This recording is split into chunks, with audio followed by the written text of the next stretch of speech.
Et salut tout le monde, on se retrouve aujourd'hui pour le tirage de l'automne, de la saison de l'automne avec l'équinoxe d'automne qui approche à grands pas, à savoir le 22. Je vais procéder à l'étalement et puis je vous retrouve tout de suite avec le tirage. J'espère que vous allez bien. A tout de suite. Donc pour ce tirage, on va utiliser le tarot de Marseille. Je viens de procéder à l'étalement.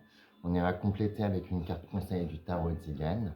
Et puis je vous propose d'y aller. Voyons voir ce que l'automne peut nous réserver cet automne 2024.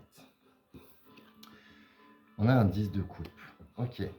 C'est un automne qui risque d'être placé sous les signes de la nécessité, parce que je le ressens un peu comme une nécessité, de pouvoir se retrouver avec des personnes avec qui on se sent bien, avec qui on partage des choses en commun et qui nous font surtout du bien émotionnellement, qui nous soulagent émotionnellement et qu'on soulage aussi. Mais évidemment, il faut que la chose soit équilibrée. Avec ce 10 de coupe, on voit que c'est un automne où la place des émotions et la place des relations risque d'être très importante. À mon avis, peut-être sur même le début de l'automne, c'est fort probable. Ce qui me fait me dire ça, c'est qu'on a quand même une nouvelle lune en balance éclipse le 2, et que du coup, le signe de la balance est quand même un signe qui est très axé sur ces notions-là, associées à la maison 7, associées à la maison de l'autre. Donc on voit que ces notions-là, en tout cas, ces choses-là vont être présentes pendant cet automne 2024. Je rappelle que l'automne va commencer du coup là le 22 septembre et va courir après jusqu'au mois de décembre. Vers le 20-21, on aura du coup l'hiver. Donc on a quand même 3 mois où je sens comme un besoin de pouvoir se rapprocher, de pouvoir se rapprocher émotionnellement de personnes qui nous font du bien, peut-être pour échapper à une forme de lourdeur. On va voir ce que disent les autres cartes. Ok. On a un 9 de coupe. Ok. Ça va être un automne qui est quand même qui va être particulier parce que je pense que vous va être posé la question des souhaits. Des souhaits, de ce qu'on rêve, de qu'est-ce qu'on a envie de voir arriver dans nos vies, qu'est-ce qu'on souhaite réellement, qu'est-ce qu'on rêve réellement. Peut-être même qu'on risque d'avoir des... Il est probable que pendant cet automne, il y ait des souhaits qui se réalisent pour certaines personnes, des choses qu'on voulait depuis longtemps qui arrivent, mais je sens comme une espèce de forme d'insatisfaction peut-être à leur arrivée. Pas aussi bien que ce qu'on espérait, pas autant que ce qu'on espérait. Je le sens assez mitigé ce 9 de coupe, parce que j'ai l'impression que ce qui va arriver est peut-être déjà un petit peu... On a peut-être déjà changé. Il y a peut-être déjà quelque chose qui est un petit peu différent de ce qu'on était, de ce qu'on a été. Et du coup, il est probable que cet automne pose vraiment fortement la question de ce qu'on souhaite, de nos rêves, de ce qu'on souhaite et pourquoi on les souhaite. J'espère que vous voyez bien. Et on va se tourner probablement quand même. Là, on voit, on a deux cartes de coupe, hein, les émotions vont être très très fortes pendant cet automne. Je pense que cet automne va être très intense émotionnellement pour beaucoup de personnes. Ça reste qu'un tirage général, bien entendu, donc toute proportion gardée. Mais en tout cas, elle va être fortement interrogée, nos vœux, nos souhaits, nos rêves, ce qu'on veut réaliser. Et le 9 de coupe rappelle toujours, et c'est important de le dire parce que c'est une carte très positive au tarot, mais le 9 de coupe, c'est aussi la carte qui rappelle de attention à ce qu'on souhaite et pourquoi. Euh, il faut que les souhaits qui soient formulés pendant cet automne, les rêves, les choses qu'on s'autorise à rêver aussi, soient quand même en accord avec nos besoins, qui nous sommes et surtout nos envies. Ça ne peut pas être calibré que par des besoins, mais aussi parce qu'on est. J'ai vraiment la notion, j'ai l'impression que la Déméter essaye de faire passer dans ce tirage pour l'automne, attention à ne pas croire que les rêves des autres sont les nôtres. Attention à ne pas croire que les souhaits des autres valent plus que les nôtres aussi. Parce que j'ai un peu la notion d'oubli qui peut arriver là. C'est le combo de ce 10 de coupe et de ce 9 de coupe qui m'évoque un peu cette notion de s'oublier pour permettre la réalisation des souhaits ou des rêves de quelqu'un d'autre. C'est très bien d'aider les autres à réaliser leurs rêves, mais quels sont les vôtres? C'est aussi ça la question. Quels sont les vôtres et pourquoi? Et est-ce que vous rêvez, ça vous appartient à vous, ou est-ce que vous rêvez des choses qui appartiennent à quelqu'un d'autre? J'ai l'impression que la question, elle est posée là, elle est posée assez fortement. Waouh, ok. Et on a le mât qui sort. Ok. Là, j'ai vraiment quelque chose pour cet automne 2024 avec le mât, la notion de table rase est très forte. Table rase sur les rêves, table rase sur les souhaits, dans le sens où, notamment s'il y a des souhaits qui se réalisent, mais qui ont un petit côté déceptif, parce qu'il y a quelque chose qui sonne un petit peu faux, parce que c'est un peu cette idée-là que j'ai. On a ce mât qui vient dire, écoute, regarde, tu vois là, ce que tu ressens là, ok, on fait table rase de tout ça. Qu'est-ce que tu veux, qu'est-ce que tu rêves, qu'est-ce que tu souhaites réellement? Cet automne, il est aussi une invitation, je pense, à une prise de risque. Prise de risque pour soi, puisque le mât est capable de tout mettre sur son baluchon et de partir comme ça euh, vers l'inconnu.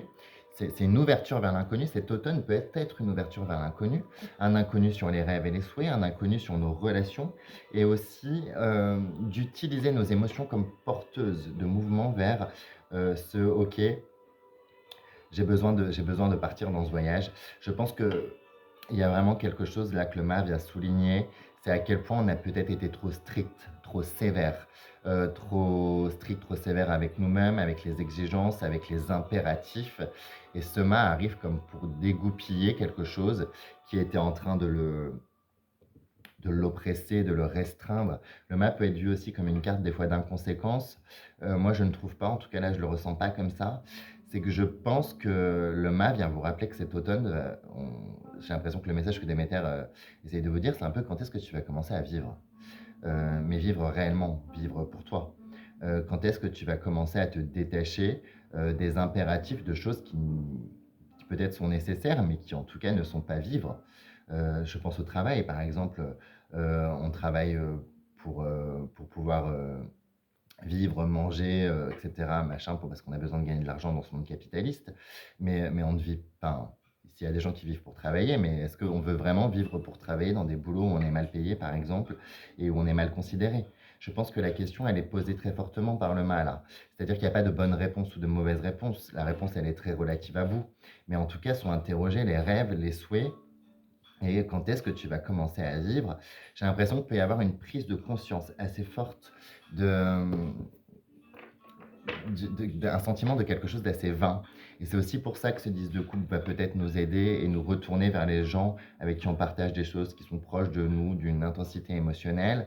Peut-être qu'on peut faire des nouvelles rencontres d'ailleurs de personnes qui sont différentes de nous, qui vont nous permettre d'y voir un peu plus clair, parce que je nous sens quand même assez paumés.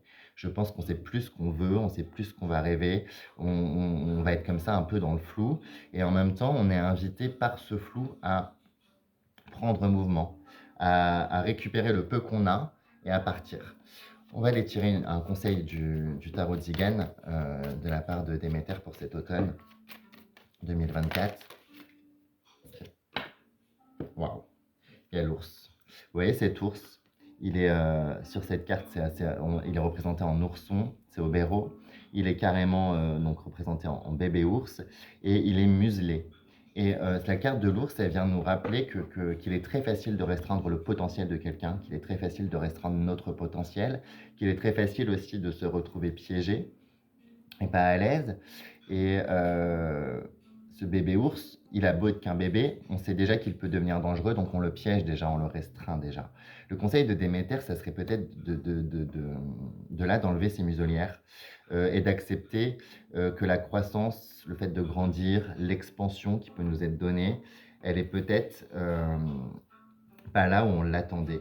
Il y a une invitation, je pense, à la libération. Il y a une invitation aussi à prendre conscience que toutes les choses ont une fin.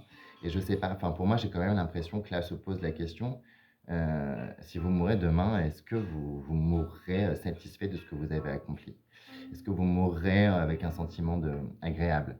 Parce que là, on va rentrer en période sombre, de toute façon, les notions de mort sont très importantes. Je sais que c'est un peu dur ce que je dis, mais cet automne, je pense qu'il va remuer toutes ces questions-là, et il va y avoir besoin d'une forme d'expansion et de se libérer. En tout cas, l'ours vient pointer ça là avec le tarot de Zigan en conseil, de prendre la pleine possession de nos potentialités, de nos moyens et surtout de nos richesses, de ce qu'on a, même si c'est pas beaucoup, pour rêver mieux et rêver plus grand et se rapprocher mieux des autres. Voilà. Écoutez, j'espère que ce tirage de l'automne vous plaira. N'hésitez pas à commenter, à partager, à me faire vos retours. Et puis, je vous souhaite un très bel automne et un très bel équinoxe. À bientôt.